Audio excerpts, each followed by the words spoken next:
Sam Elliott was born on August 9, 1944, in Sacramento, California, a place known more for its quiet suburbs and farmland than for Hollywood dreams. His full name was Samuel Pack Elliott, and from the very beginning, there was something timeless about him: the voice, the calm eyes, and the quiet strength that would one day define his career. When Sam was just a young boy, his family moved north to Portland, Oregon, where he would spend most of his childhood. His father, Henry Nelson Elliott, worked for the U.S. Fish and Wildlife Service, while his mother, Glenn Mamie Sparks, had once been a trained physical education teacher. Together, they raised Sam with strong values: discipline, hard work, and respect for others. Life in Oregon wasn't glamorous. It was filled with early mornings, long walks through pine forests, and the sound of rain hitting rooftops. But for Sam, those quiet landscapes became the foundation of who he was. He learned to appreciate silence and to find strength in simplicity. From a young age, he stood out.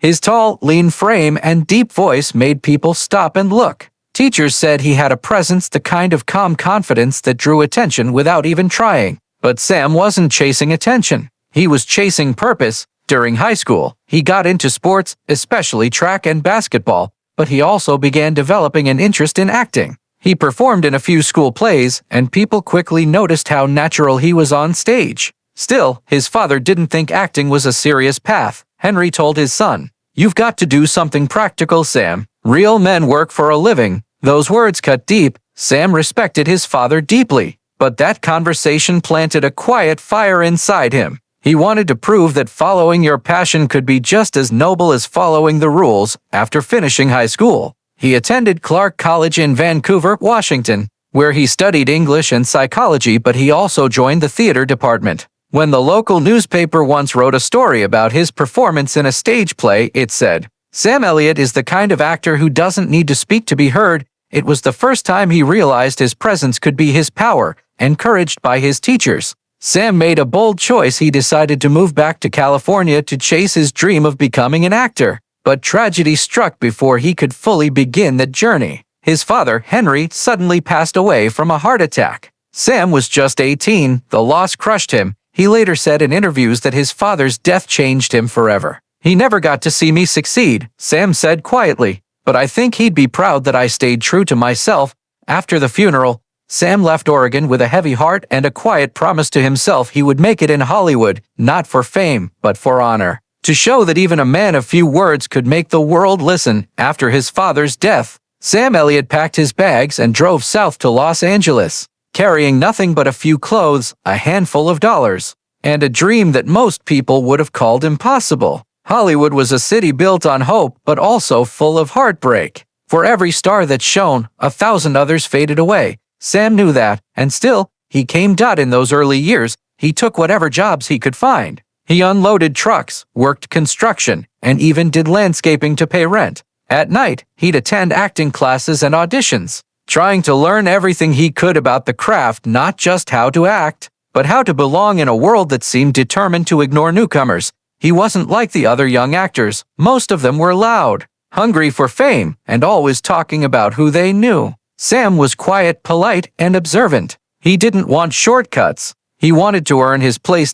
In the mid-1960s, he started getting tiny parts, sometimes just a line or two, in television shows like Felony Squad and Judd for the Defense. His deep voice and rugged look caught people's attention, but producers often said he looked too old school. Even in his 20s, one casting director told him bluntly, "You've got the voice of a cowboy, but this town's full of pretty boys now. You're in the wrong decade, kid." Sam just nodded, smiled, and walked away. But deep inside, he promised himself he'd prove them wrong. By the late 1960s, he managed to get small but memorable roles in films like The Way West 1967 and Butch Cassidy and the Sundance Kid 1969. He wasn't a star yet, far from it, but he was learning, watching, waiting. On the set of Butch Cassidy, he met Catherine Ross, though they barely spoke at the time. She was an established actress, then elegant, talented, and admired. Sam was still just another face in the crowd. But fate, it seemed, was keeping her name close to his for a reason that would matter years later.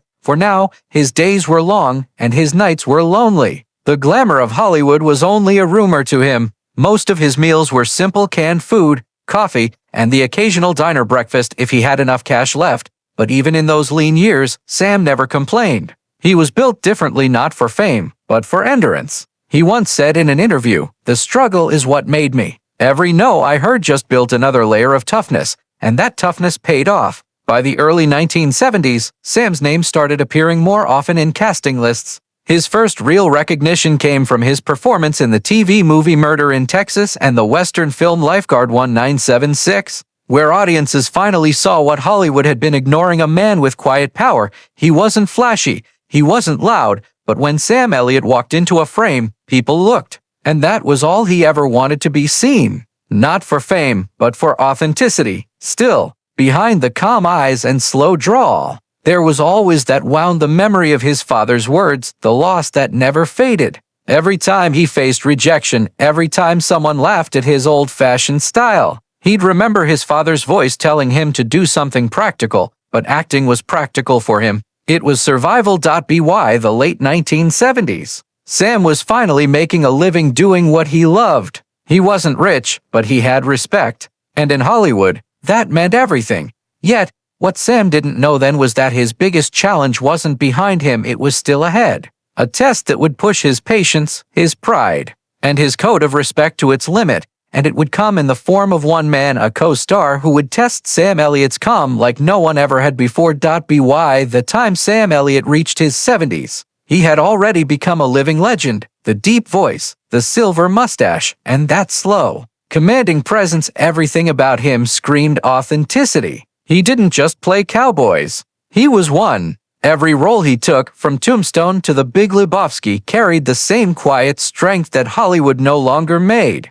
And then came The Ranch, a Netflix series that paired Sam Elliott with a new generation of actors. For many fans, it sounded perfect: the old Hollywood veteran teaming up with the modern face of comedy. But behind the scenes, things were far from perfect. The man who tested Sam's patience more than anyone was his young co-star Ashton Kutcher. From the very first day on set, the energy between them was tense. Kutcher, known for his casual, fast-talking humor, represented everything Sam had spent his life avoiding: Hollywood's new, loud, and careless generation. Elliott was quiet, disciplined, and rooted in respect. Kutcher, to him, was the opposite: too modern, too loose, and too disrespectful of tradition. During the first week of filming, Sam watched silently as Kutcher joked around between takes, scrolling on his phone, laughing loudly, and improvising lines that weren't in the script. At first, Elliott said nothing. He believed in letting work speak for itself. But when Kutcher interrupted a serious emotional scene with an off-script joke,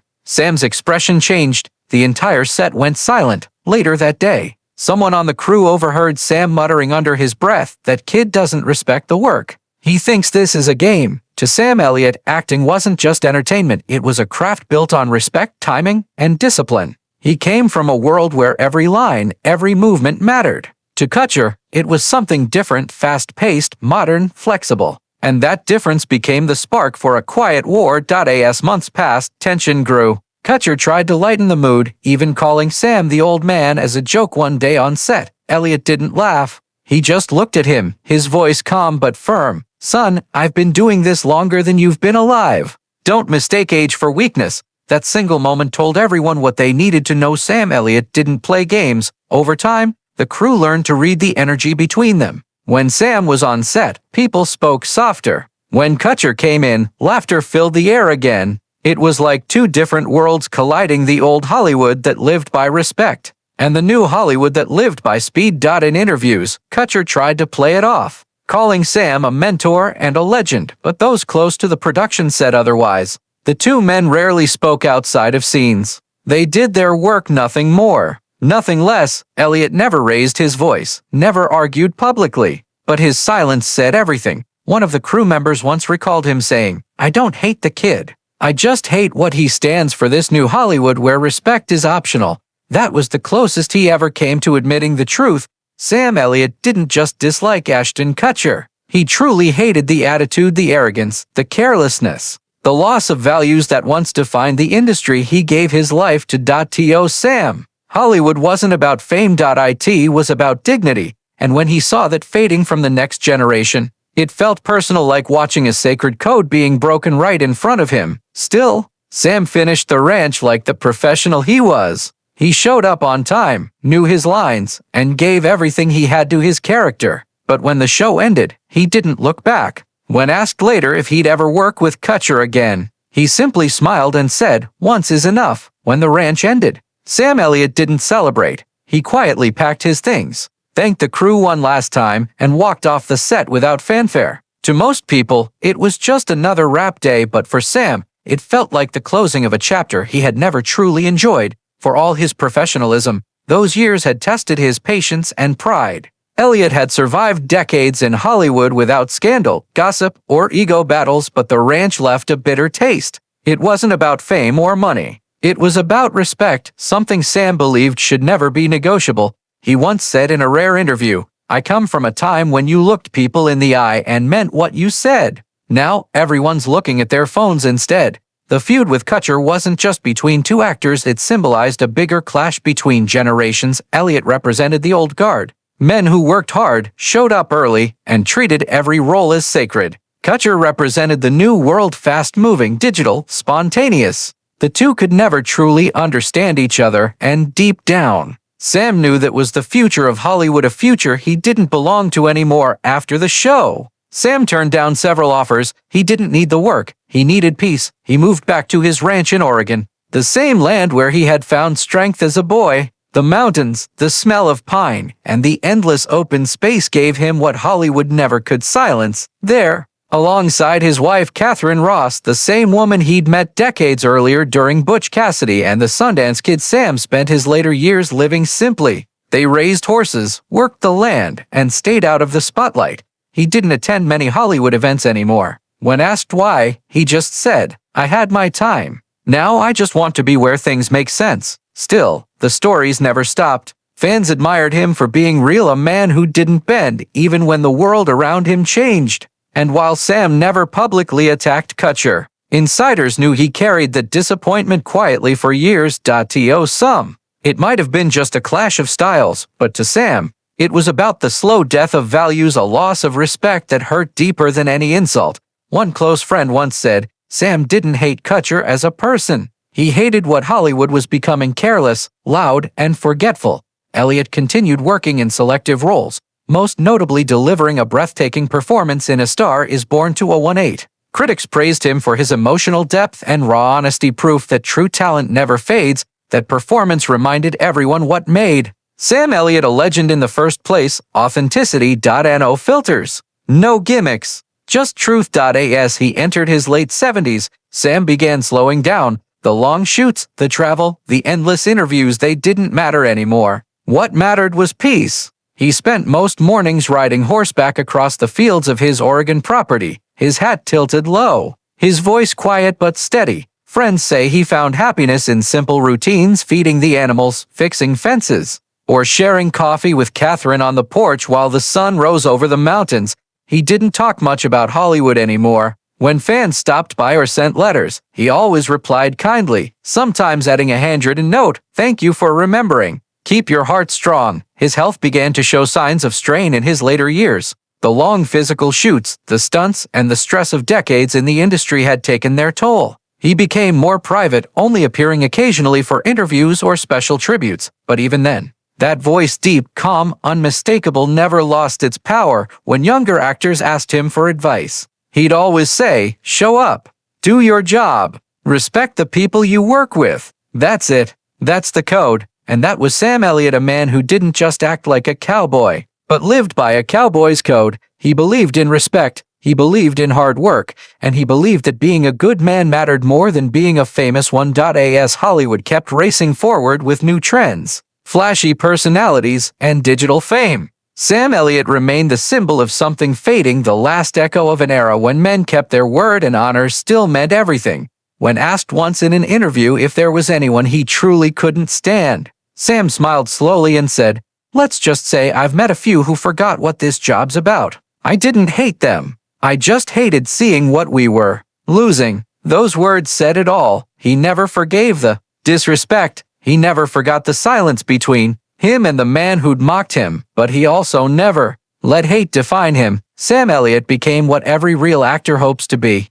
a legend who stayed true to himself.